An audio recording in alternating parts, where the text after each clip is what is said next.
और बड़ी खबर आपको बताते हैं, पेपर लीक बिल पर आज लोकसभा में चर्चा होगी।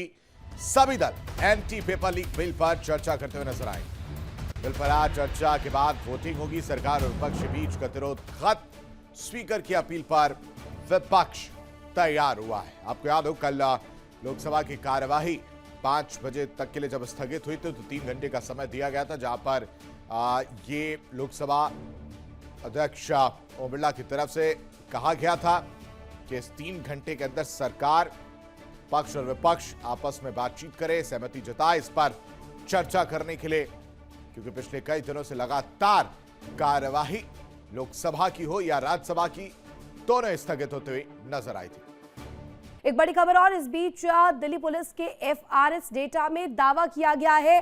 सीजेपी के प्रदर्शन को लेकर दावा, 2873 आपराधिक रिकॉर्ड वाले लोग शामिल हैं। 989 लोगों पर हत्या, लूट, रेप जैसे मामले दर्ज। 101 आरोपी हत्या के मामले में नामजद किए गए। 290 आरोपियों पर डकैती, लूट के केस भी जारी किए गए। 61 पर दुष्कर्म, 6 पर पॉक्सो का केस चल रहा है। 230 पर आर्म्स एक्ट के तहत मुकदमा। प्रदर्शन में आपराधिक रिकॉर्ड वाले लोग भी आए थे, पुलिस की तरफ से क्लियर किया गया। और एफआरएस फेशियल रिकॉग्निशन सिस्टम, जिसके जरिए अब ये डेटा एनालाइज किया जा रहा है। 20 जुलाई के प्रदर्शन में शामिल ये अपराधी थे। 500 से ज्यादा प्रोफाइल्स चिन्हित की गई है और इसी को लेकर के जानकारी मिल रही है। 100 अकाउंट विदेश से ऑपरेट होने का दावा भी किया जा रहा है। पाकिस्तान मिडिल ईस्ट लिंक का भी दावा। जल्दी से रुक कर लेते हैं मेरे सहयोगी आशीष का, जो मेरे साथ न्यूज रूम से कनेक्ट है। आशीष, सबसे अहम हो जाता है एफआरएस डेटा सामने आना, उसके बाद इतने बड़े दावे, इतने बड़े नंबर सामने आना। 500 से ज्यादा प्रोफाइल्स भी चिन्हित की गई हैं, जिन पर अब कार्रवाई की जो तलवार है वो मंडरा रही है। बिल्कुल, ये शुरू से ही इस बात का जिक्र जो है वो देखने को मिल रहा था। जिस तरह से वीडियोस निकलकर सामने आ रहे थे सोशल मीडिया की, अगर बात की जाए तो जो वीडियो सर्कुलेट हो रहे थे तो उस दौरान आपने देखा होगा कि जो छात्र हैं वो अपना प्रदर्शन तो कर रहे थे, लेकिन अपना मुखौटा यानी अपना चेहरा ढककर कुछ लोगों के भी वीडियो निकलकर सामने आए थे जो तोड़फोड़ कर रहे थे। खासकर गाड़ियों की अगर बात की जाए, पुलिस की गाड़ियों को नुकसान पहुंचाने का काम कर रहे थे, सरकारी संपत्तियों को नुकसान पहुंचाने का काम कर रहे थे। ऐसे में ये बहुत महत्वपूर्ण हो जा रहा था कि क्या कोई इसके पीछे संगठित अपराध कह लीजिए या फिर कोई इसकी प्लानिंग बहुत पहले से चल रही हो, क्योंकि नीट पेपर लीक लेकर छात्र की अगर बात की जाए तो वो तो प्रदर्शन कर रहे थे, उनका प्रदर्शन अलग चल रहा था, लेकिन इसमें कुछ लोग ऐसे थे जो चाहते थे कि ये जो प्रदर्शन है वो पूरी तरह से हिंसात्मक हो जाए, और उसकी तस्वीर भी देखने को मिली। और फिर वो भी वीडियोस निकलकर सामने आए जहां पर दिल्ली पुलिस की छवि को लेकर के भी बहुत सवाल हुए आशीष, और यही वजह है कि अब जब ये एफआरएस रिपोर्ट आती है, ये डेटा क्लियर होता है, सामने आता है, रिकॉग्निशन पॉसिबल हो पाता है, इसके बाद उन तमाम पहलुओं को भी टच किया जाएगा, क्योंकि सीधे सीधे दिल्ली पुलिस की साख को टारगेट किया गया है यहाँ पे। बिल्कुल, और वो मामला तो चल ही रहा है ऋतु, लेकिन जो सबसे समझने वाली बात है, जो जरूरी बात है, वो ये है कि आखिर ये जो आंकड़ा निकल कर आया 2873 का, इसमें सबसे महत्वपूर्ण ये बात हो जाती है जो आपराधिक रिकॉर्ड वाले लोग हैं वो भी इस प्रदर्शन में शामिल थे। आखिर उनकी मंशा क्या थी, आखिर वो चाहते क्या थे, आखिर उनके इरादे क्या थे? क्या वो इस पूरे प्रदर्शन का फायदा उठाकर दिल्ली को सुलगाने की कोशिश थी? क्या कोई बड़ी साजिश थी जिसे कहीं ना कहीं नाकाम जो है दिल्ली पुलिस ने किया? ये भी समझने की जरूरत है।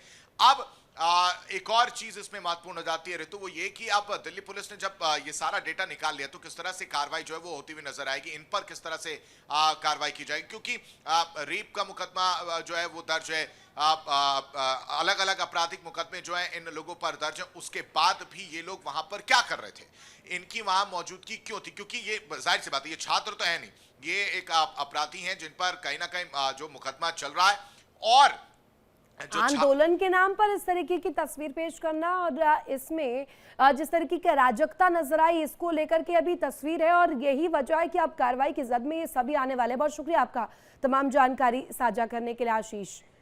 और इस बीच एक और बड़ी खबर, संसद में सत्ता पक्ष विपक्ष में गतिरोध टूटा है। सूत्रों के हवाले से बड़ी खबर, पेपर लीक बिल पर आज सदन में चर्चा की संभावना है।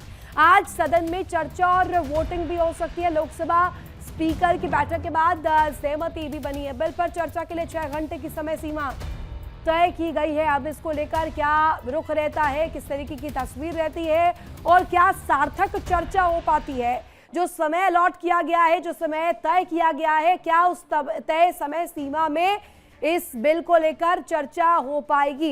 इसी खबर पर ज्यादा जानकारी के लिए रुक कर लेते हैं संवाददाता उत्कर्ष कुमार का हमारे साथ कनेक्ट। उत्कर्ष, ये पेपर लीक बिल जिसको लेकर सहमति बन गई है, जो समय सीमा है वो भी तय हो गई है, लेकिन क्या सार्थक चर्चा इस समय सीमा में हो पाएगी, ये बड़ा प्रश्न है इस बीच।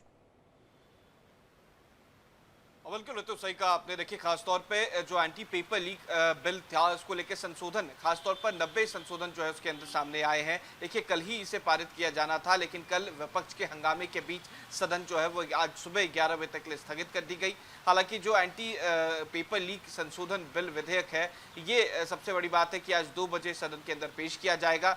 सुबह 11 बजे प्रश्नोत्तर काल होंगे और उसके बाद इस विधेयक को पेश किया जाएगा। हालांकि पेश करने के बाद करीब 6 घंटे तक इस पर चर्चा होनी है और स्पीकर ओम बिरला ने यह साफ कहा है कि अगर समय ज्यादा बढ़ाने की जरूरत पड़ती है तो इस पे और भी ज्यादा समय जो है वो दिया जाएगा, लेकिन इस पर चर्चा जो है वो पूरी तरीके से होगी। लेकिन बीते दिन जो तस्वीरें नजर आई हैं, खासतौर पर लोकसभा से जो विपक्ष के सांसद थे उन्होंने हंगामा किया और हंगामा इस कदर रहा कि पहले जब 2 बजे बिल पेश किया गया तब भी कार्यवाही को स्थगित करना पड़ा और जब शाम को 5 बजे इस बिल पर चर्चा होनी थी 6 घंटे के लिए, तब भी इसे स्थगित करना पड़ा और आज यानी कि करीब 2 बजे जो है सेकेंड हाफ में इस बिल को पटल पर रखा जाएगा। और सबसे बड़ी बात है, इसमें कई सारे प्रावधान जो है वो लाए गए हैं, जहां पर 10 साल की सजा, 10 करोड़ रुपए का जुर्माना और सबसे बड़ी बात की फास्ट ट्रैक कोर्ट बनाने के बाद यानी कि और ज्यादा इसे सख्त बनाया जाएगा। जो ढिलाई बरती जा रही थी उसमें सख्ती लाई जाएगी। बहुत शुक्रिया आपका तमाम जानकारी साझा करने के लिए उत्कर्ष।